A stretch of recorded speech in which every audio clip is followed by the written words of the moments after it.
இந்த ரமதானில் என்ன செய்ய போகிறோம், இந்த ரமதான் மூலமாக நாம் எதை எதிர்பார்க்கிறோம், இந்த ரமதான் முந்திய ரமதானை போன்றுதானா அல்லது இதில் ஏதாவது மாற்றங்கள் இருக்குமா? சகோதரர்களே, இந்த ஒரு சுய பரிசோதனைக்காகத்தான் இந்த இடத்திலே நாம் உட்கார்ந்திருக்கிறோம். நமது முன்னோர் சஹாபாக்கள், தாபிஈன்கள், சாலிஹீன், நல்லோர், அவர்களுக்கும் இந்த ரமதான் வந்தது.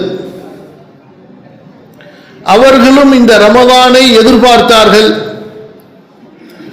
இந்த ரமதானை அடைய பெற வேண்டும் என்ற ஆர்வத்தில் இருந்தார்கள். எதற்காக? நாமும் இந்த ரமதானை அடைய வேண்டும் என்ற ஆர்வத்தில் இருக்கிறோம். எதற்காக? இருவருடைய எதிர்பார்ப்பிலும் வித்தியாசம், வேறுபாடு இருக்கிறதா இல்லையா? அன்பானவர்களே, நம்முடைய எதிர்பார்ப்பு அல்லாஹ் நம்மை மன்னிப்பானாக, அல்லாஹ் நம்மை மன்னிப்பானாக. சில